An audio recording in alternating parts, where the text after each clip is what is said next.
Pads are on, fall camp is here, and this just in, we have a monster dragging people down the field at tight end. You pick the name. And we have a defensive stud who's showing out at the weakest position for Georgia right after this. You are Locked On Bulldogs, your daily podcast on the Georgia Bulldogs. Part of the Locked On Podcast Network, your team every day.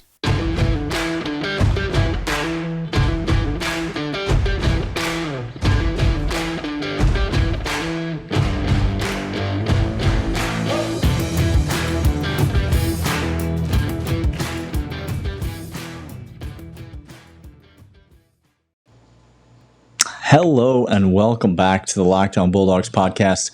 I am Daniel, that is Clint, and we are back. Happy to have LinkedIn as a part of the show. Thanks to them, title sponsor of today's episode. And happy to be back recording episodes. Listen, let me just get this out of the way right up front. Okay.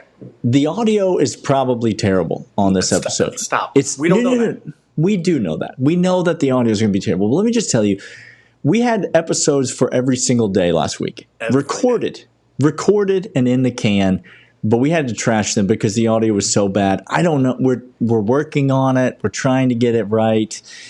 It's preseason, y'all. It's preseason camp. Right now we're focused on us. You know what I'm saying? We're not looking ahead to any future opponents on the schedule. The Locked On Bulldogs podcast is focused internally, and we know we got things we need to clean up. We're not satisfied, but we're going to get that right. So we're back. Hopefully this episode will see the light of day, because fall camp is well underway, Clint. We've got scrimmages happening. By the way, thanks for listening, subscribing, audio, Spotify, Stitcher, Apple Podcasts, YouTube. Comment, leave a rating and review, all those things. Scrimmages are happening. Kirby's meeting with the media. I'm tweeting sarcastic things about gurus and insiders reporting on this. But all of that sarcasm aside, it's fun to just anticipate football.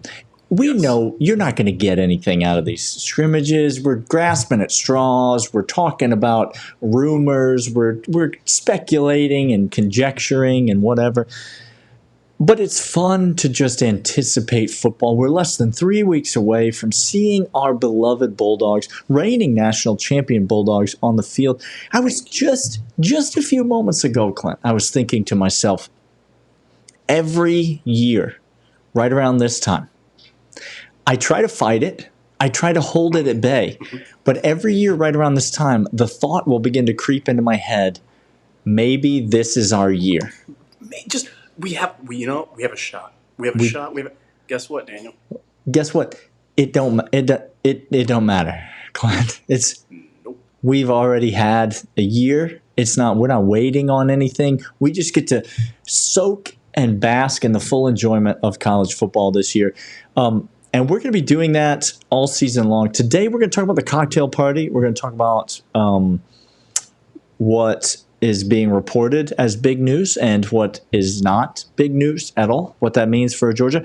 We're going to talk about a couple players on this team. One of them is a monster on offense. One of them is looking like he might be a bit of a force on defense, Clint. But let's start in Jacksonville, where the cocktail party is going to stay, at least for the foreseeable future. Yep. And big news earlier reported that recruits are allowed to attend the game. We kind of looked at each other and rolled our eyes when this news came out. We didn't really say anything about it on the podcast because we didn't think there was anything to report. And lo and behold, it seems like Kirby agrees with us. There's nothing really to report here about the cocktail party. He still hates it. Yeah. Which means ultimately, not to skip ahead to the end, ultimately, that's not how it's going to be for much longer. No, Jacksonville, you can try your best to keep it there, but guess what? When Kirby sets his sight on something, he gets it, and he wants to have a home and home with Florida at UGA's field in Athens. So he's going to get it done. I talked to John Garcia last week, one of the episodes that did not air, and here's what he said. I asked him, hey, what deal is this? He's a Florida guy, and he actually had an interesting take on this, Daniel. He said, He's not a This is Florida actually Gator just clarify that. He's not a Florida Gator. no, he's not a Florida Gator. Thank you. You said He's from he's a the Florida state guy, of Florida. meaning he lives in Florida. I just don't want our listeners to start Don't to think. discredit him. Don't think unnecessarily on impure thoughts about John Garcia. It's not. I was at a party tonight, Daniel, in which the person hosting was, in fact, a Florida alum. And I sat on the couch, and next to it was a blanket of Florida. And I promptly picked it up, and I threw it on the ground while doing aggressive eye contact with her. And it was fantastic. It's fantastic. He had an interesting take. He said, hey, these kids coming to the game, it is a big deal for them because a lot of these kids travel a lot. A lot of these kids don't get a chance to have a lot of official visits. A lot of these kids don't get a chance to attend big games like this, these rivalry experiences like everybody else does. Everybody else is a fan. And for them and their family to attend this game together, they're not going to get the time with the coaching. They're not going to get the time with the staff. But they do get to be in the stadium for a very, very, very important game, one that may become very important to them in the future and their family and friends. So he said it has a big deal of experiential importance to recruits, to which we can say, yes, 100%. Now, with that, so it is a big deal from that standpoint, Kirby's coming for you, cocktail party. I mean, listen, you said Kirby gets where Kirby sets his sights on. Kirby gets, and I'll just expand on that and say and let you know why. Because Kirby owns the athletic department at the University of Georgia now. Like, you understand this, we understand this. He's got he now holds all the cards, right? He has all the chips, he has all the cards. He invented the game, and he's making up the rules as he goes. Yep. He can do whatever he wants, and whatever he says he wants, the athletic department exists to get it for him. This is the world that we live in. It is a keep Kirby smart in Athens type of world. That's what we want. So whatever the athletic department, whatever Josh Brooks can do to make Kirby happy, to get him the things that he wants, that's what he's going to do. And so if you don't think the president of the university and the head of the athletic department are going to be bending over backwards to try to leverage, the SEC commissioner and the NCAA and the parties that be in Jacksonville and the University of Florida and whoever else they need to leverage to get this thing done, eventually Kirby's going to get what Kirby wants. I can see both sides of this from a fan's perspective. I can see both sides of the coin. Georgia hasn't had very much trouble recruiting with the cocktail party in Jacksonville. And so, to me, I can see an argument that says, sure, it would make Kirby's life easier, but, he's doing fine, and I like it in Jacksonville. It's fun. So we can keep it.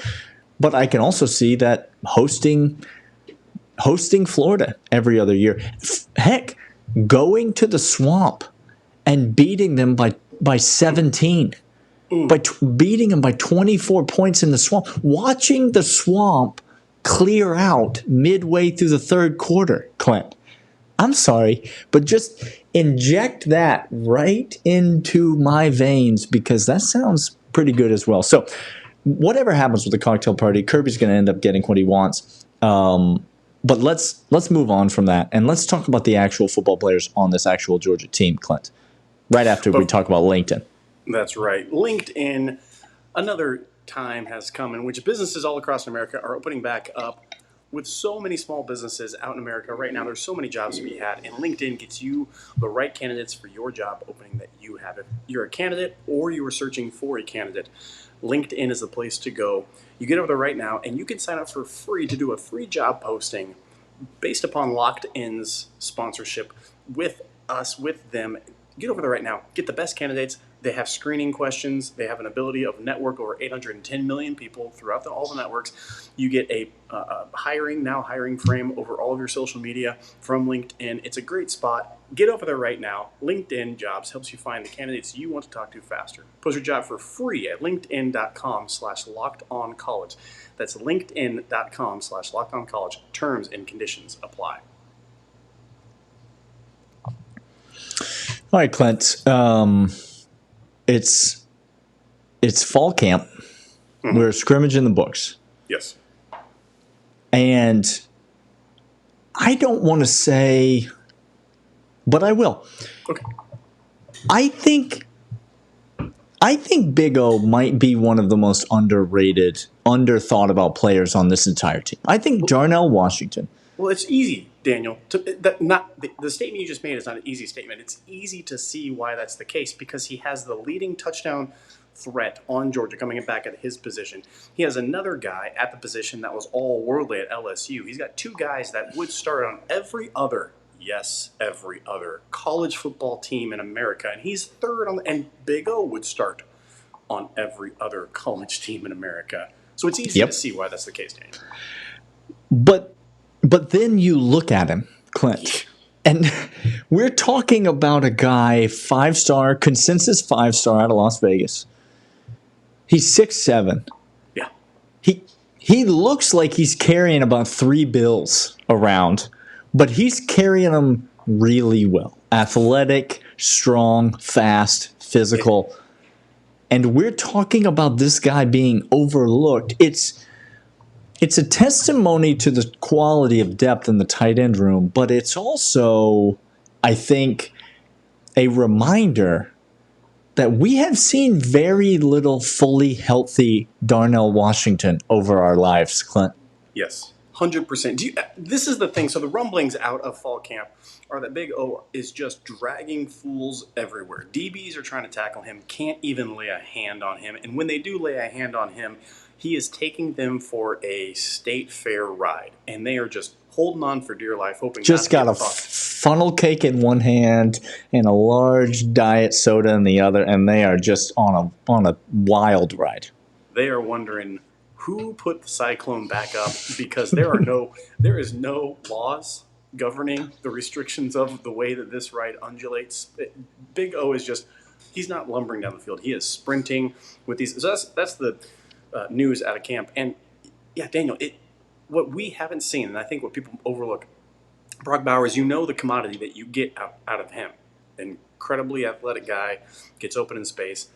Big O is a guy that, and Brock has this ability as well, but Big O, I think, has this ability more, where something isn't there, he will make it there. That's the piece of the healthiness that we need to see more of. Brock can go ahead and get open and speed past people, yada, all that. But when it's a contested, when he has to put a shoulder down and run somebody over to make space in the middle of the field, Big O has that. And I don't think, again, you guys can make fun of us all you want. When we say that we want the 13 personnel all the time, I mean all the time. Now listen. When Todd Monken was asked about the 13 personnel, he literally said, now listen, he literally said, well, you can't run it all the time or all the wide receivers will transfer. That was it. Like that. He said, I want to. Guys, if I had my choice. Guys, believe me, I would. But we got to keep some of these guys happy. Like, we got to keep them out of the portal. Like, it's obvious to everyone, even Kirby Smart in his post scrimmage presser. He says something to the effect of, I know we have some incredibly gifted tight ends, but we still have to get the wideouts involved for us to be explosive. Like, he's trying to talk you into wanting wide receivers to play. That's what Kirby is doing. He's trying to convince you that wide receivers as a group should even be on the field. That's where we are at the University of Georgia right now.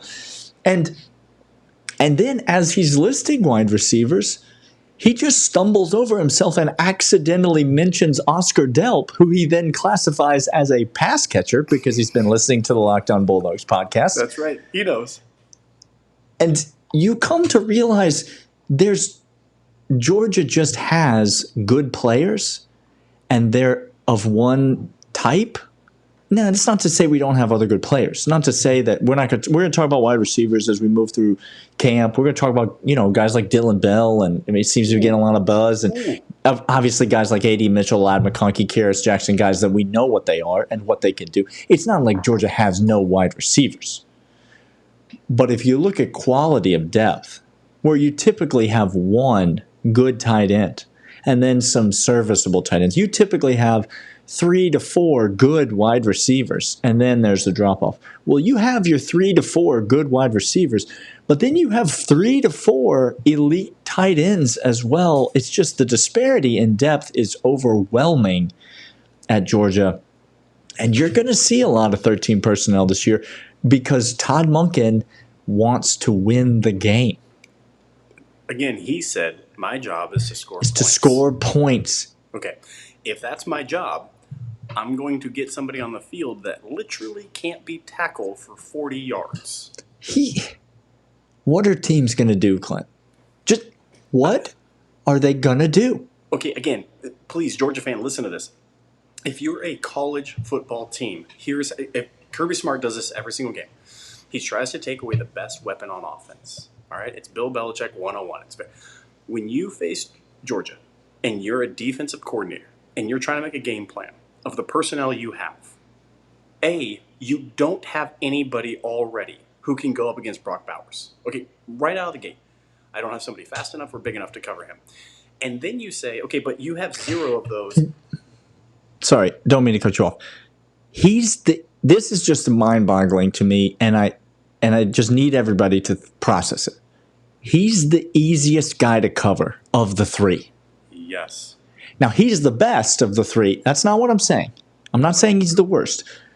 But he's the easiest to match up with of the 3. And he's Brock Bowers. 13 touchdowns coming back on somebody that you can say, okay, I could take a 6'2 safety and I could bring him down the box and he might be able to run with Brock for a little bit and kind of bump and run him. So you have maybe on that, but you don't have anybody.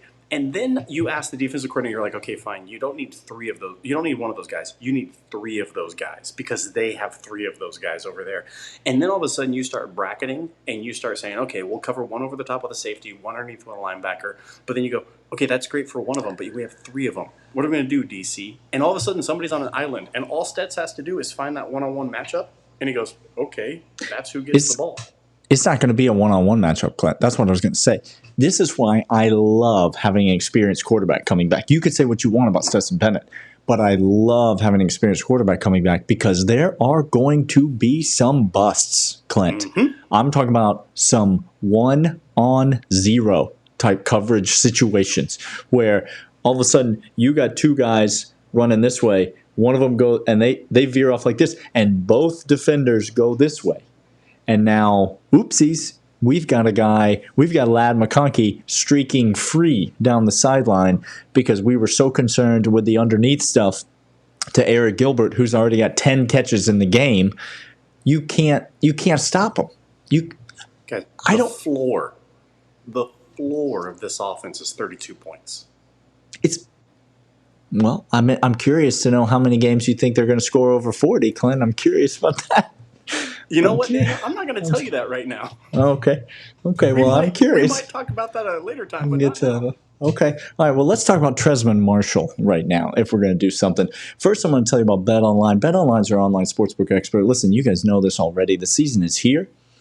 The win totals are here. We're not going to do a full win total locks episode, so I'm going to give you this one for free. Georgia Tech under 3.5. It's 3.5. They play at UCF. That's an L. They play Georgia. That's an L. They play Northern Illinois, I'm pretty sure. And I'm pretty sure that's going to be an L. Oh, yeah. They might beat Duke. They might. Maybe. But take the under 3.5. BetOnline is the place to go. They've got all these win totals. They've got everything that you want in a sports book. It's the only place that Clint and I trust. It's the official sportsbook partner of the Lockdown Bulldogs podcast. Go there right now, betonline.net. Enter the promo code LOCKEDON. You get a welcome bonus on your initial deposit just in time for college football season, free money with which to bet at BetOnline, your online sportsbook expert. Daniel, we got a guy on defense. Now, we have been much maligned this whole entire conversation about the defense, which, by the way, really quick before we get on Tresman Marshall, because rumors out of camp are that he is showing out. A veteran guy who's come on late, who has closing speed and physical tools. Stop me if you heard that 3 times in the last 2 years. Well, I heard it 3 times last year. 3 different cats. 3 different cats all found themselves in the NFL draft. Yep. But and by the way, showing out in preseason. That's weird. Oh, no, that's weird. Oh, no, that's weird. Because Nakobe Dean has a Locked On Eagles podcast as well, just so you're fully aware. Yes. Listen. No, the thing that can we be a Locked On Steelers podcast only when they're on offense? Daniel, I went on draft shows, and I was ridiculed openly for saying that in 3 years, he will be a top 5 wide receiver. Now, shame on me. I shouldn't have said in 3 years. That's on me. And you shouldn't have said top 5. I should have said in 2 years, the best is what I should have said. Yes. Good golly, he's incredible. Okay, what I was going to say is, coming out of camp, here's the narrative we're hearing. The defense cannot stop the offense. The offense is running rickshaw over the defense. We heard this coming out of camp last year, Daniel. This is carbon copy. That's correct. And what happened was our offense came out and scored lots of points, and our defense was the best defense in the history of college football. Mm-hmm. Yep. So now the narrative's the same. Okay. And everyone's like, yeah, that's because the defense sucks. But see what had happened was Kirby always hates the defense in camp. He just always hates the defense. And he even told you, when you start tackling live, the defense is behind. The defense is not good at tackling. It is easier to break a tackle on the first live tackle than it is to make a tackle on the first live tackle. That's an easier thing to do. And so the defense is behind. Kenny Mack is just running absolutely free. And the defense seems to be struggling. Don't read into that this defense is going to be awful. Don't necessarily read into that this offense is going to be Ohio State, because I don't know that either of those things are true. But what is true is that this inside linebacker group seems to have not one good option, not 3 good options, but like 5 good options. You to could start. Have 100% with the younger cats coming in. Yeah. So a guy like Tresman Marshall is a guy that fans may not have even been thinking about. Obviously, we're talking about Smile Mondon last week because Kirby makes the comment, don't forget about him, he's still there. Kirby going on about Xavier Sori, talking about his ability to make explosive plays. We know what kind of an athlete Xavier Sori is. But Tresman Marshall seems to be